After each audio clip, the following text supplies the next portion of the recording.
that was a roller coaster ride. We've had heavy wind, rain, hail, and sun. Whatever had it threw at us. Hello, welcome to our channel. We're all about sharing our adventures and experiences around our homestead and off-grid cabin here on our 40 acres in the wilderness of Ontario, Canada. We enjoy life around the cabin, exploring, canoeing, hiking, campfire cooking, gardening, and sharing our love of nature. If you haven't done so yet, consider subscribing and click the little notification bell so you won't miss anything. Right here on Cabin Life with Glenn and Maureen.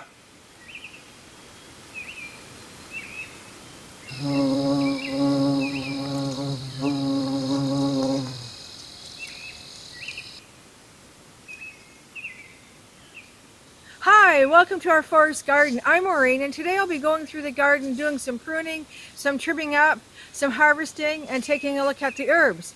Plus, I'll be revealing the mystery plant.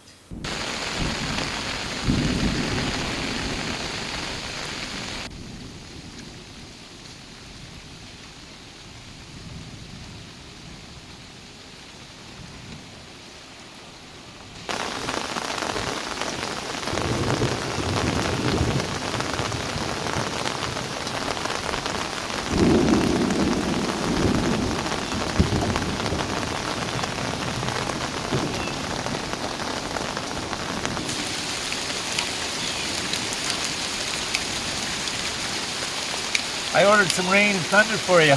Great. I got some mint tea for us. I'll brew up some mint tea so you'll have a nice hot tea when you come in.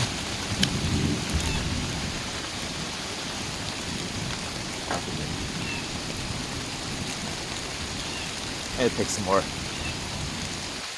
Now, wouldn't you know it, I was working inside all day and it was sunny out, and I thought I'll wait till later in the afternoon to do the harvesting. And some more rain. Well, I'm going to get my harvesting done in the rain. Now, the onions aren't too bad. They're a little bit smaller than what I wanted, but you know, these sizes are great for stews and soup.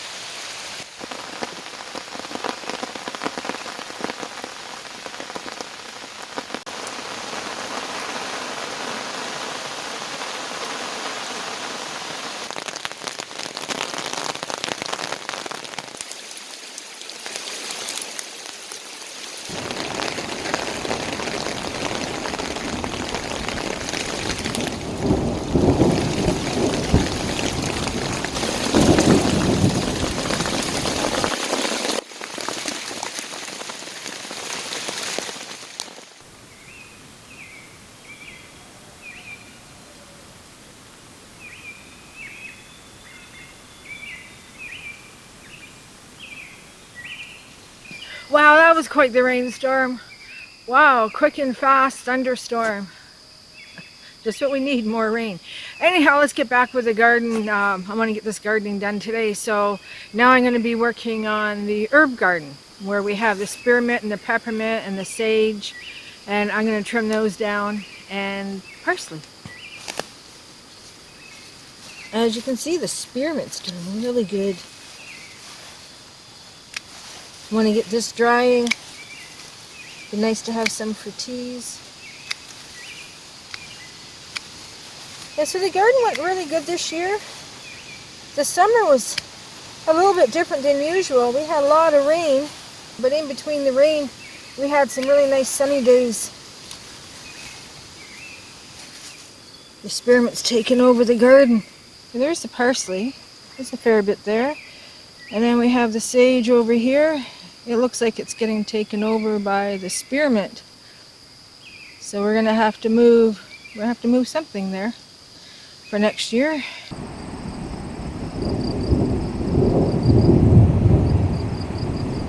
Wow, it's sunny. Do you hear that thunder?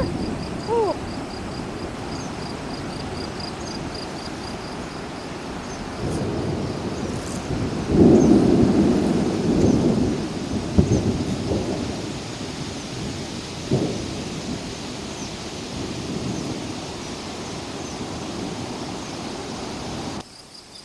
Oh, it smells delicious.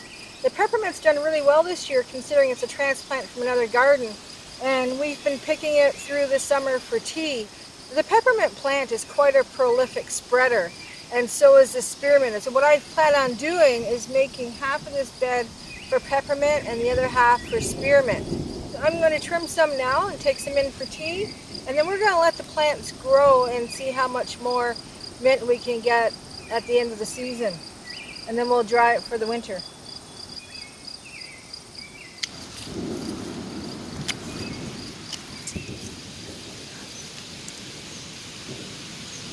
Oh, isn't that cute?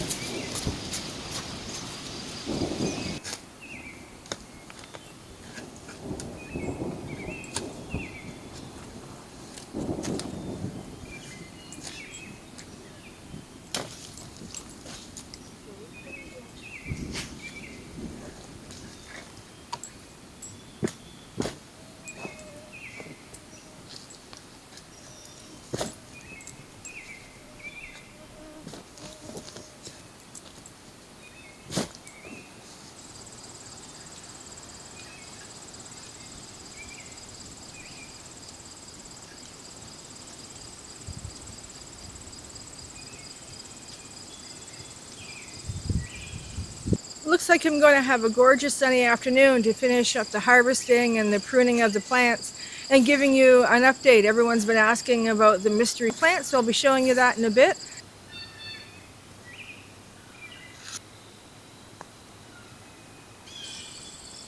Some of the tomato plants need to be tied up this morning, and there's some more new blossoms that need to be trimmed off. I'm trimming off all the blossoms and the new growth at the top so that all the energy will go to the tomatoes.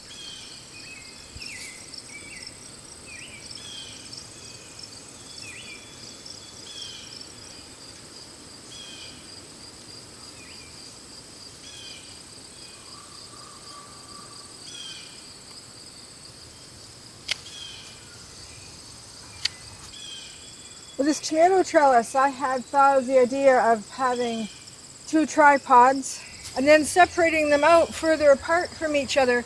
But my garden ended up being so small, and I made these so tall, they end up just being close together.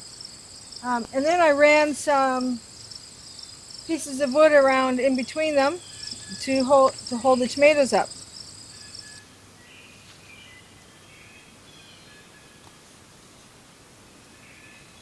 After last year's experience in the garden with the tomatoes, I learned a few lessons, and I was determined this year to learn from those lessons and improve my tomato plants. First of all, keeping everything clear for the bottom foot and a half, keeping all the leaves cleared up and keeping the plants tied up, and checking for stink bugs, because we got inundated with stink bugs last year. No stink bugs on my tomatoes so far this year. Hopefully it stays that way. The tomatoes are a San Morano Plumb Tomato, and I couldn't be more pleased with the crop. In this bed here, I planted a mix of Marketmore cucumbers and acorn squash. One advantage of planting potatoes in straw is that you can take a peek. These are still pretty small, the same with some of the other potato plants. So I'm just going to keep them covered up. I checked a few other plants, the same thing, small potatoes. So I'm just going to let them be. Some of the plants are starting to yellow, so I thought, well, they're probably ready to pick. But no, I'm going to let them go and let them get a little bit bigger. Let's take a quick look at the plants over by the compost pile. First, the rhubarb.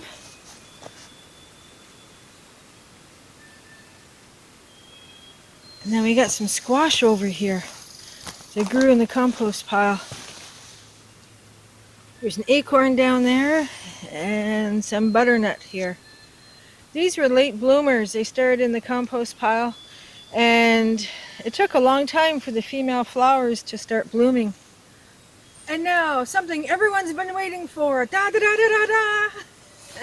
It's been all season. A lot of people have asked us about the mystery plant. What is it? Now, if you're new to our channel and you haven't seen the Forest Garden Series 2020, take a look at this link here. And a bit of a quick backstory. The greenhouse where I bought my tomato plants from, they found some seedlings in their compost pile. They didn't know what they were, so they packaged them all up, planted them all and potted them, and gave them to their customers as customer appreciation, saying, we don't know what it is, but we hope you enjoy the plant. So I showed it in the beginning of the series, and people were guessing everything from melons to cantaloupe to lettuce, eggplant, and cucumber. Now we're going to reveal what it is. Congratulations to all those who know their leaves. It was a cucumber plant.